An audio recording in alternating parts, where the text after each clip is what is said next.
Good morning, friends. I'm Stephanie, and this is Texas Peach Knits.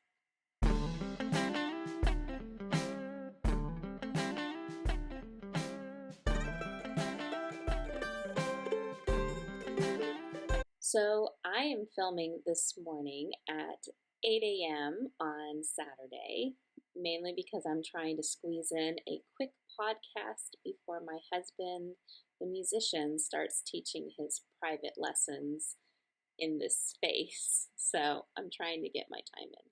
So if I'm a little tired looking, that is why.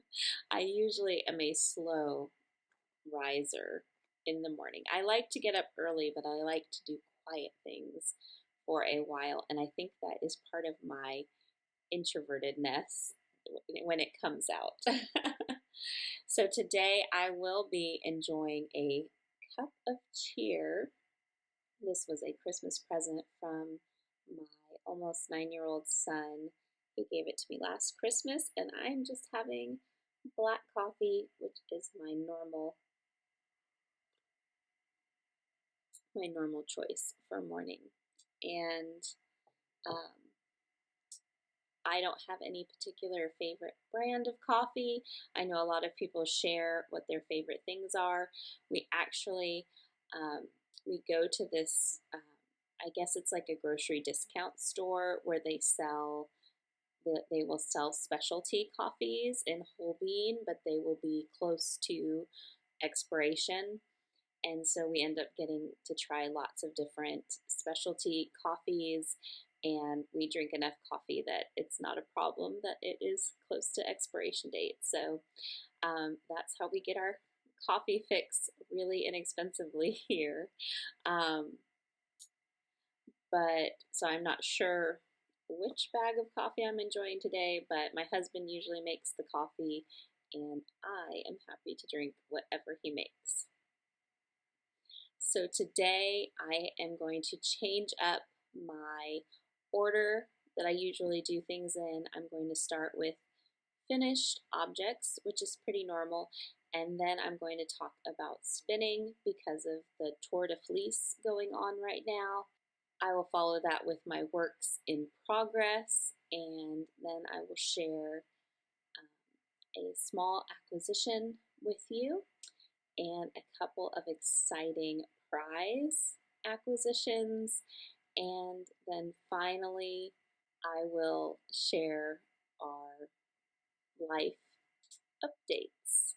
So first of all, I am nearing my 1-year podcasting anniversary. I'm really excited that I have almost completed a year. It's something I always wanted to do. As I've told you before, I love watching knitting podcasts, so it is exciting that having done it for a year makes it feel more real.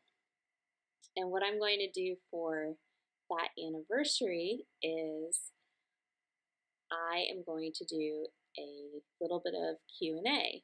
So if you leave a question for me about anything, it could be about my knitting or my life, or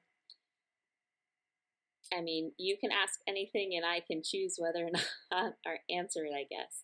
But if you leave a question in the comments between now and my September podcast, when I celebrate my 1-year anniversary, I will enter you to win a Texas Peach project bag. And it won't be this exact one because I am an experimental sewist, so I will make a bag with this fabric and probably this gingham fabric, and then everything else could be different. But if you leave me a comment that is a question that I could possibly answer in my Q&A on my 1-year anniversary podcast, I will enter you to win one of my bags, and I will draw for that on that Q&A episode. So you need to leave your questions on this podcast or my August podcasts, and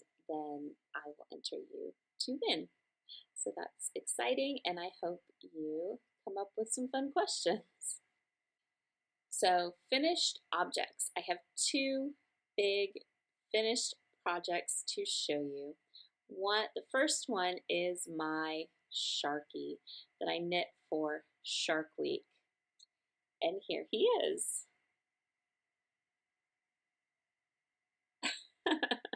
Isn't he so cute? Now this little guy gave me so much heartache. And many of you were so gracious on Instagram and in the Shark Week Telegram group with the politically incorrect knitters to just mourn the loss of Sharkey. So that's a long story. So let me start at the beginning. So Shark Week was a 1-week challenge with the politically incorrect knitters where you challenge yourself to knit a project in 1 week from start to finish. And if you didn't finish, then the shark got you and you would have to rip out your whole project. So I really love participating in group things. I like knit-alongs. I like participating in kind of like group challenges. So I knew I had to do Shark Week. You had the option of knitting any project you wanted, but I believe you got bonus for knitting a shark themed project. Now Cheryl of Wise Owl Knits designed the Sharky pattern earlier this summer, and I'm convinced she is a pattern design genius because not only is this a really awesome like knitted shark, but her pattern writing and her instructions were fabulous. Now I did moan quite a bit because this pattern includes intarsia in the round, and I don't even enjoy intarsia flat. So the majority of his body is intarsia in the round. I don't think I ever quite did it right because I ended up with these like stitches at my join, but not everywhere. I have them on this side too. See, like here, I don't really have them. And then by here, I think I had like a system down of how I was joining and it made these stitches. I actually like them. I think I was doing it incorrectly, but it makes a really tight join there. Whereas I think this probably could be my inexperience too. These joins were not as clean to me. So I'm okay having Sharky look handmade. But my son, who is turning 9 this week, chose the green. I chose to give him blue eyes because I couldn't find any black when I needed to give him eyes. And then the inside of his mouth is a coral color. I still have plans to give him teeth. I kind of want to cut out white felt and see if I can sew white felt teeth on. Cheryl has instructions for optional teeth with crochet cotton, which I do have, but I kind of like the idea of him having felt teeth. Now my other son, who is 6, wants a blue shark, so I will probably make him this color blue shark and give it green eyes, but they're just so fun. So I did beat the shark. I finished this on Monday and the competition was over on Tuesday night. And then on Tuesday, we realized that Sharky had gone missing. And we went through everything. We opened every door. We went through every bin and box in this house. Everyone looked. We cleaned. The house got clean. That's awesome. We could not find Sharky. So I put up a RIP Sharky post, which I will try to share here. And I just loved reading everybody's comments on that post. It just made me so happy to know that you all could commiserate with me about Sharkey being gone, because you work so long on something and then you just don't know where it is. I didn't know if the dog had taken it outside. Our dog does like little animals, like stuffed animals, and he has a squirrel that like a squirrel stuffed animal, and I think a raccoon or something. He has another one that he plays with outside, and he never touches the kids' things inside. He's so good. He has his specific toys that he plays with outside. But I didn't know if, since Sharkey was so new to the family, if the dog maybe thought it was his. But I looked all over the yard, couldn't find him, almost gave up. And so then the next day, Anne asked me if I had found him yet, and no, I haven't found him yet. But I thought I need to look one more time. And I was walking around the house and I was trying to look in weird places, like the can cupboard where we keep canned goods, and did it maybe end up in the game closet with the puzzles, or who knows. So I was walking in the boys' room and I saw that their closet door was open, and I know there's a little space between the closet door and the wall where sometimes things are. But I think the boys leave their closet door open all the time. They like having the closet light on.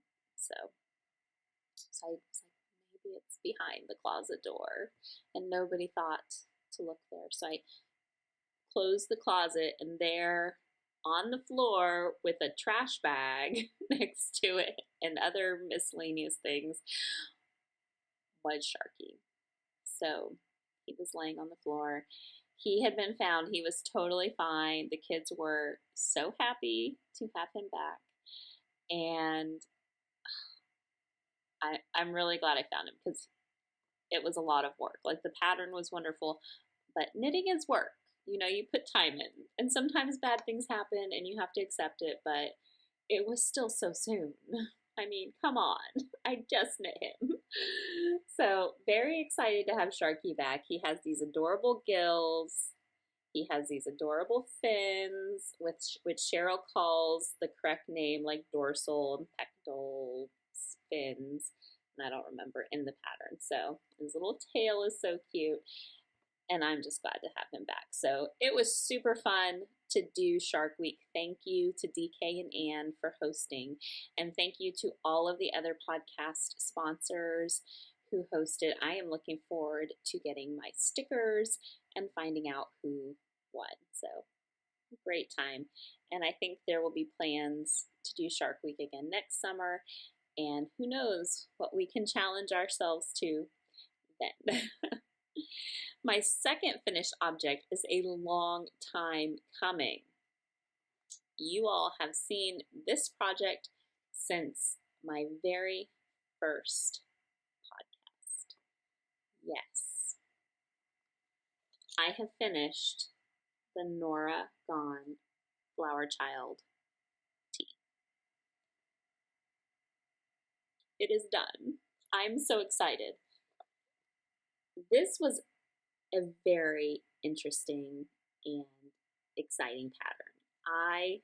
From the first day I purchased this little Norah Gaughan Volume 4 a long time ago, I wanted to make this shirt. And I got the right yarn that my sister-in-law gifted me. It was Louisa Harding Jasmine, which is a cotton bamboo silk blend with sparkle. And I thought that will be the perfect yarn for this sweater, and it's the perfect color that my almost 12-year-old daughter loves. So I knit the sweater for her, and she was very patient because knitting all the triangle pieces was tedious.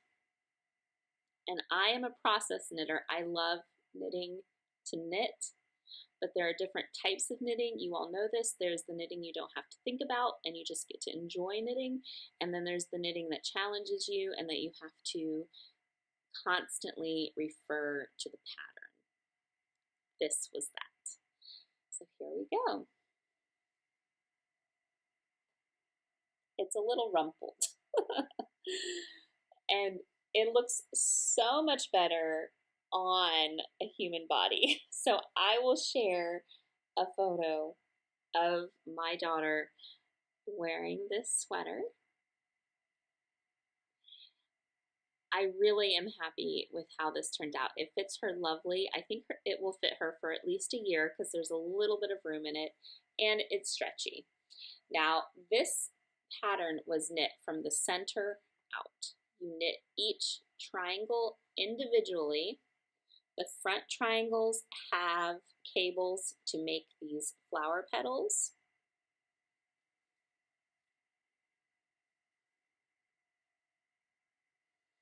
And the back triangles are plain.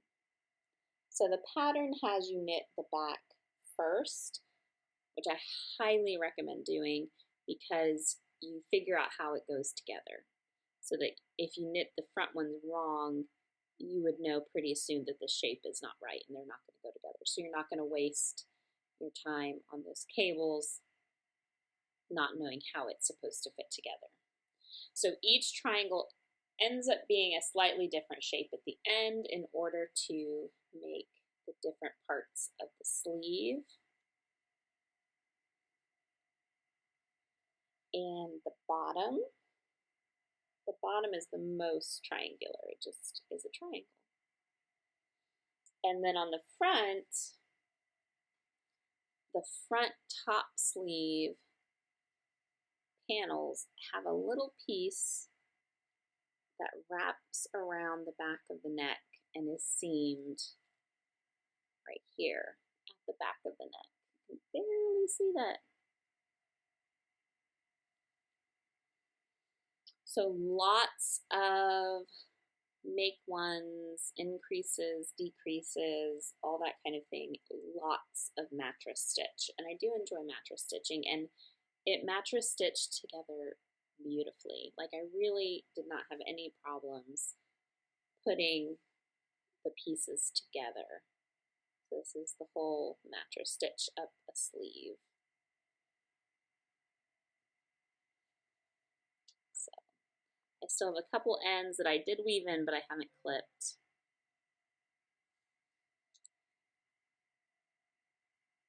And honestly, just so happy this is done.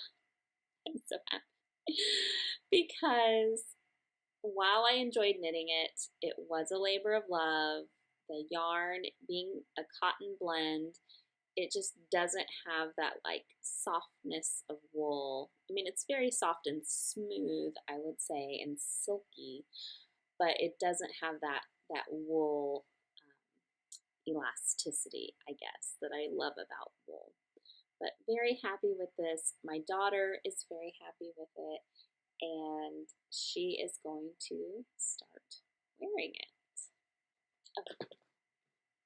I brought the yarn to show you for Sharkey. So Sharkey's white body was this like Pound of Love. I think it's Carolyn Pound of Love white.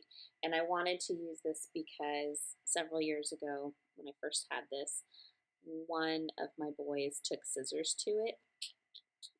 So it reminded me of Shark getting the yarn. So I ended up taking the outside part of the yarn off and just using this for the body of Sharkey, which was the other two Sharkey colors were in my inherited yarn from my great Aunt Tilly that I talk about in my Scrappy Blanket episode. I used this green, which is going into my Yuletide blanket. Very, very old. And I used this coral color, which just says polyester.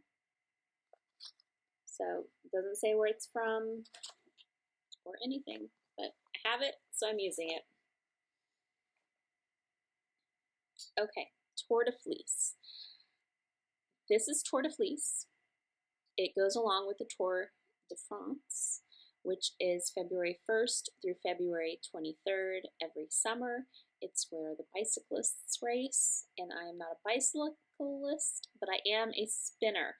So, some years I have participated officially in the Tour de Fleece, which means you can join groups on Ravelry or on Facebook where you upload pictures of your projects, or you have to spin a certain amount of yardage. It just depends on what group you're in. It's very organic. You kind of just pick where you want to go. This year I am just spinning with friends, and we are talking in a Telegram group, and we got to make our own challenges. So my challenge was just to spin every day, and I've kind of,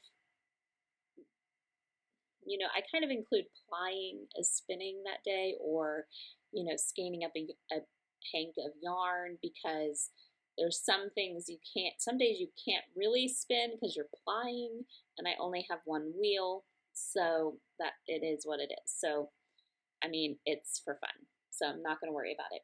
So the first thing I spun with Tour de Fleece was this lovely wool. This is a mystery dyed wool. I don't have any paperwork on where this is from, who dyed it, or anything, but it is a maroon, blue, and yellow. And I can share a picture of what it looked like in the braid.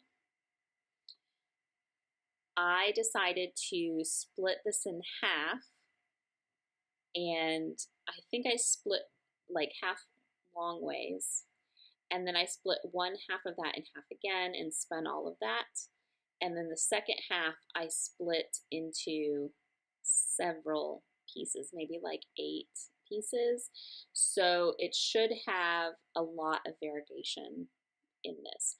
One of the great things about spinning is you really don't know for sure how it's going to look knitted, so I am really wanting to knit this but also trying to hold myself back because I already have 2 hand spun projects on the go that are not done. So it's going to sit on my shelf a while. I'll probably give it a soak and a bath, and I believe I got over 400 yards. So this is definitely a fingering weight, and it's going to be lovely. So I don't know what it's going to be, but it's so fun.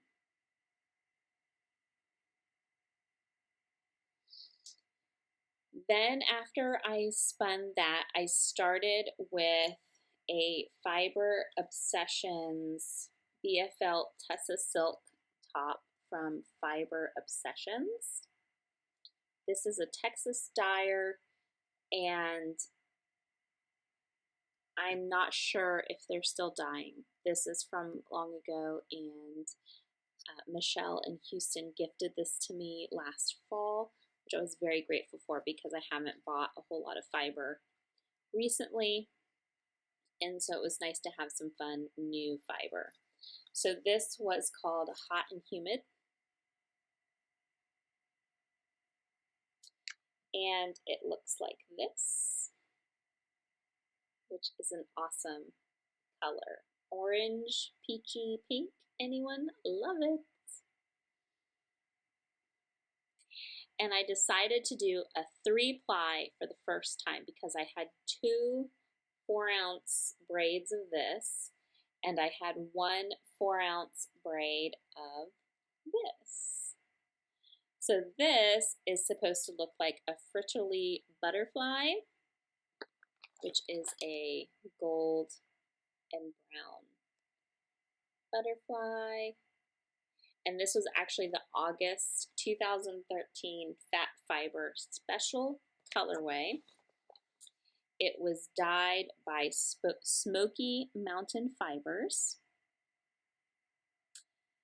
and from North Carolina, and Anne Marie Walter. I don't know if she dyes anymore. This is from 2013. So I spun this and this, two of these and one of these, and then I put them together. And this is what the singles look like because I'm still working on the second half. So this is the hot and humid, and this is the butterfly. And then my first half of all of that I've already 3-plied and hanked up. And here we go.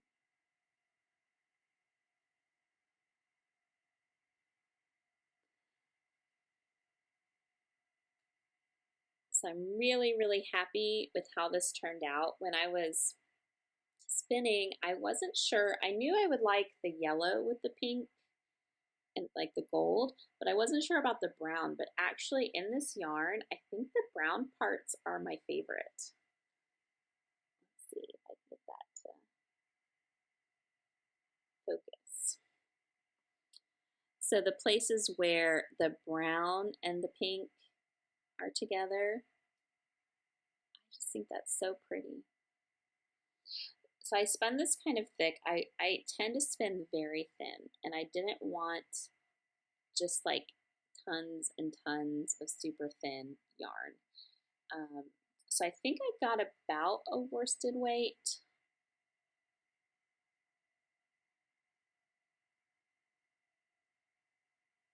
And so far, I think I have about 200 yards. So I'm hoping out of the second set of fiber, I will also get at least about 200 yards, and then I will see what I want to knit with them. But I love this. I think this is going to be a great color for me, and I don't know what I'm going to knit with it. I kind of thought maybe I could do like a yoke of a sweater in this. I don't know. So if you have any ideas, share, because I love getting ideas. But I do love this. I think it's great. So this will be, I only have a couple days left toward a fleece, so I won't be finishing this probably, but I'm really happy with how much spinning I've done. I mean, look, 3 skeins of yarn. That's amazing. Okay, so if you've never done Tour de Fleece, super chill. You can make it as crazy or as chill as you want. And I liked just challenging myself to spin every day, because that's how you get things done, is you just do it every day. Even if you don't have a time that you do it, if you just touch it every day, you'll make progress. So there you go, Tour de Fleece. So I've got just a couple of works in progress to show you because I've been doing some finishing. I really need to reevaluate all of my whips now, because I feel like when I finish things, I'm kind of at a loss, and I'm like, what am I doing? Like, what's going on in my life, and what am I working on? And I don't remember. It's kind of a, you know, an emotional experience for me to finish something and then not know what projects I'm picking up. So I don't know. That might just be me. But so I tried to work on my socks that I started with Emily of Woldenburn, and I've made progress. I'm so excited. So I have this in my little cactus bag that my little sister gave me, and this is a pattern from One Skein Sock Yarn Wonders. And the funny thing is I'm actually using 2 skeins or 4 skeins or whatever, but it's from One Skein Sock Yarn Wonders, and I didn't get the book out. I'll share it in the show notes, all the other information. But I decided I was done with the legs, and now I am working on the heel flaps. Oh, I'll pull the book out. I've got it. So I decided the legs were long enough, and then I started the heel flap when I was in one of the dark purple stripes. That's the same as the cuff. So I did the last color stripe, and then when I got to the dark purple, that is when I started putting in the heel flap, and then I'll pick up stitches in the dark purple and then go back to the next colored stripe that's in the yarn. So this is Stroll fingering in Eggplant and Midnight Orchid Paton's Kroy sock, which Emily and I got on clearance at Hobby Lobby. So I'm using these two together to make these socks. Now, this pattern has a purl stitch in with the slip stitches, and I haven't decided yet if on the top of the foot I want to maintain those purl stitches. They're not really like too bumpy. I mean, I'm mainly thinking like if it's in a shoe, is that gonna hurt on the top of my foot? Kind of the tops of my feet are a little sensitive. So if you have any experience with textured socks and you think that a purl bump row would kind of hurt the top of your foot inside a shoe, let me know. If you think I'm crazy and no way that's going to be fine, let me know that too, because I will continue the pattern as is if it's not going to be a problem, but I really don't know. So I like how these are turning out. They've kind of been a slog for me because I decided to do them 2 at a time. And I do like knitting socks 2 at a time, but since I have 4 skeins of yarn, the actual like yarn management is kind of a bother. So I think next time if I do socks with multiple colors, I will not be doing them 2 at a time. So I have these just on some Knit Picks needles. I think they're 1.5, and it is what it is. So they'll be done soon because look, halfway. So these are the Bohusian socks by Mary Alice Baker. And they are made to use a skein of sock yarn that goes from light to dark. And so you would use both ends of the yarn in order to stripe the socks. So I thought that was a fun project, and it's Sock Yarn One Skein Wonders, which is a really great book. I've made a lot of patterns out of here. Okay, so glad to be making progress on those. Now, in Shark Week, when I was just at my wit's end with the intarsia in the round, I decided to cast on a relaxation project because all of us need a project that you don't really have to think about and that you can just knit. And so I took one of my skeins of Opal from Anna Knitter, and I lost the ball band already, so there you go. This is from the Van Gogh collection, and it's not Starry Night. It's another painting, but it looks kind of Starry Nighty. And my 14-year-old daughter chose this skein for her to have socks out of. So I cast on some just vanilla, no pattern, vanilla socks. So here they are.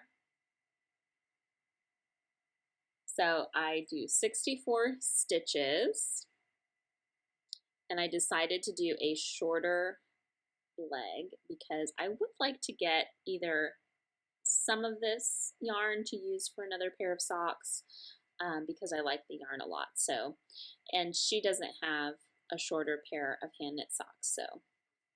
So this is actually about a 3-inch total cuff. I think the ribbing I did about 1 inch. We'll see if I can duplicate it for sock number 2, but it doesn't matter. I decided I'm not going to match stripes this time. I'm just going to let them be artsy. So I did a slip stitch heel and then picked up for my gusset, did my gusset decreases, and now I'm just knitting in the round stockinette, and I love it. I'm having so much fun with these. This is my purse project and my sitting and chatting with friends project, so they are going really fast. So these I'm knitting on ChowGoo, probably 1.5, maybe 1. I can't ever read the number on here, but it is what it is. So one sock at a time, vanilla sock knitting. So relaxing. This is, if you need like a chill project, something you don't have to think about too much, learn to knit vanilla socks. I promise you will not regret it.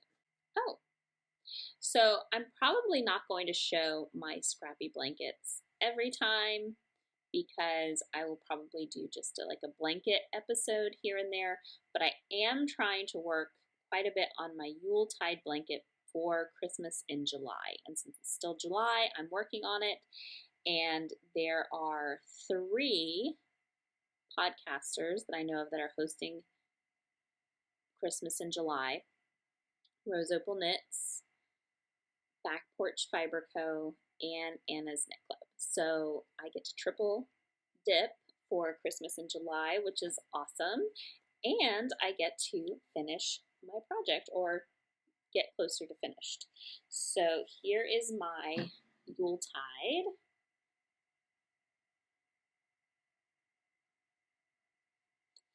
And I have added, I believe, 5 rows since the last time I showed it. I was here on this light green row, and I've added the red, the green, the bright red, the bright green, and the what they call gingerbread. So the one color I wish I had more of in this is the gold. I think the gold is super pretty. They have it right here at the beginning and right here. But there's just not a lot of gold. So I might throw in a gold row here and there where I'm not supposed to because I think the gold is pretty. So this is going to be our holiday throw blanket for snuggling on in the winter time, and I just think it's gorgeous. So this is all what I call scrap yarn because it is skeins that had no home, that were living in my garage, were left over from other projects. They're all acrylic, and I just found skeins that kind of went with the Yuletide blanket by Attic 24. And in my scrappy blanket episode, I show you every single skein ad nauseum, so you can go enjoy that if you want to see exactly what skeins of yarn I'm using. And I highly recommend, if you have like a mixed tub of acrylic yarn that you don't know what you're going to do with, for one thing, you could donate it, but if you want to make something out of it, go look at Attic 24 blankets because she puts together the most crazy colors and they look gorgeous. So you could take your colors and kind of see which blanket they match, and the majority of her patterns are available on her blog for free. So you can just go to town and make yourself a blanket. So highly recommend. So now let's talk about some acquisitions. I'm going to start with some prizes. I was so grateful to win. It was just, I don't always win things. Everybody says that. I don't always win things. Sometimes I do.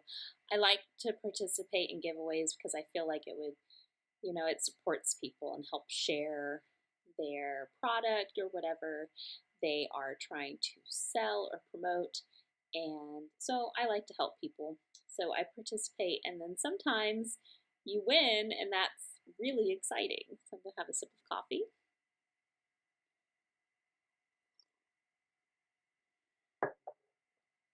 And the first giveaway I found out I won was from Night Bright Yarn Co., which is Emily, and she is out of Georgia. She is starting a yarn dyeing business, and she's a stay-at-home mom with a toddler, and she is dyeing just gorgeous colorways. She's actually opened up a pre-order for her first, I believe it's the Under the Sea collection, and man, every skein is stunning. She has like a beachy shell skein that's all oranges and tans, and she has a starfish skein that is the most lovely peachy pinks. So check out Night Bright Yarn Co. and here's her little logo. and I won a gradient that she was giving away to celebrate the start of her yarn dyeing business. So here is the gradient. I don't know, yeah, they're in the right order.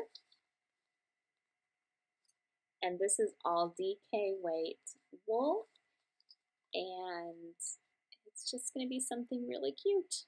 So we'll see what I make with it, but thank you so much, Emily. And if you are interested in checking out her yarn, she has an Instagram page, and she shows all her beautiful colorways for her new collection. So that's Night Bright Yarn Co. So thank you. And then with the Christmas in July, I won Back Porch Fiber Co.'s mini skein collection. And this is Laura. She lives in California. She makes the cutest little knitting drawstring bags. I really want the one that says this is my emergency knitting bag, because I always need the emergency knitting at hand. So you never know when you're going to wait somewhere and you need that emergency knitting. So Laura sent me a mini skein collection that she dyed.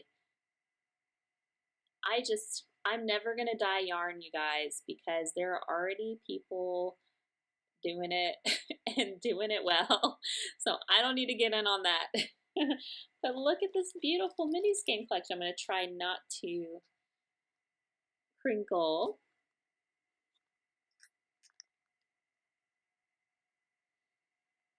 So this is Back Porch Fiber Co. And these are 5 20-gram minis, 460 yards total, and they're 75-25. So I could make some mini socks. These would be so cute. I need to look at the Crazy Sock Ladies ideas for using sock minis.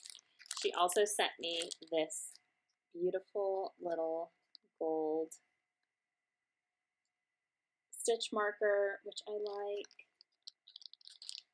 So thank you so much, Laura. She really is talented, and these are beautiful. These are my colors too. I just love the corally pinks. So it was an exciting day because I won these on the same day. Can you believe that? So now I'm going to show you a couple more of my acquisitions. These are things I purchased. One is, I need to turn my phone volume down. All right, 2 of my acquisitions. One I purchased and one was given to me by a friend. First, my friend gave me this notebook. So this is a little alpaca or llama notebook. Isn't that cute? So I don't know where she got this, but it's just a little lined notebook. And I have a knitting journal where I kind of keep track of my projects and what yarns I'm using and my hand spun yardage and everything. So getting this one has inspired me to write down more of my things in my other one so that I can finish using it and start using this as my knitting journal because it's so cute. And then last night I went to the bookstore, the Half Price bookstore, which is a used bookstore in, it's in a lot of the middle America, so it's in Texas. And I found this 1980s knitting book, and it is based off of the Country Diary of an Edwardian Lady, which I used to have a copy of, but I don't know what happened to it, and I've been sad ever since because I love that book. But this one is knitting patterns inspired by that journal. So this is definitely 80s, and there are very 80s projects in here. But luckily, I met a new friend, Jackie, from Crochet HD, and Jackie is hosting an 80s knit along in August. So I can knit an 80s pattern for her knit along, but also I like the very like dreaminess and romanticness of the patterns and the pictures, the photography in this book is just so fun. So basically it is using the seasons and the different pictures from the original book to inspire patterns, and there are so many patterns in here. So spring, summer, fall, and winter. And so this is from the original book, these kind of like beautiful nature drawings and paintings. And then it has just lovely, dreamy 80s knitting patterns. And they're for all ages, men and women, children.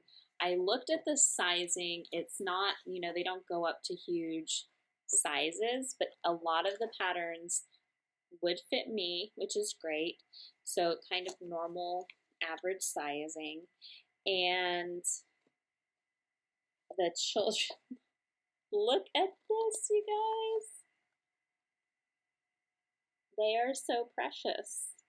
So it has patterns for not only all the sweaters, but the accessories and the little toys and things too in here.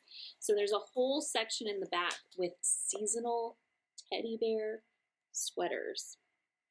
And I don't have a teddy bear lover in my children, but I don't know, guys. I might need to knit some teddy bear sweaters. How precious are these? It even has a really cute little mouse pattern. And this is called Toy Mouse with Trousers and Sweater. So cute. So there was one pattern, well, there's a couple of adult patterns in here that I really like and I might consider knitting. One is this winter leaves.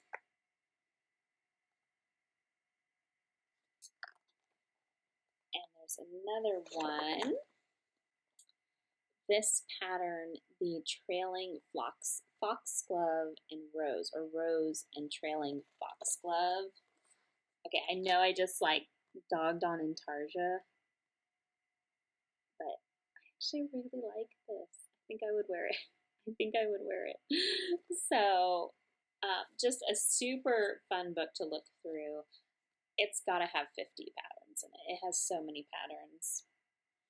And so that's really fun. And go check out Jackie because her podcast is just super fun and she does the best editing. And I've told her this several times now, but it is the truth. Like, I can't do fun animations or sound effects. I don't.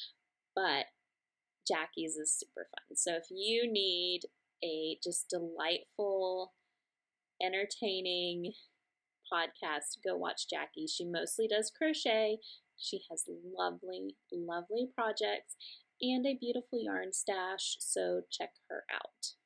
So I actually need to draw my winner for my Texas Peach Knits Fluff Your Stash Mal 2023. Longest hashtag ever. I think I need a prize for that. But I forgot to draw before I started filming. So what I'm going to do is while I am editing, I'm going to share a picture of the prize for this time. So prize. And then I'm going to share the winner. So if this is you, please contact me.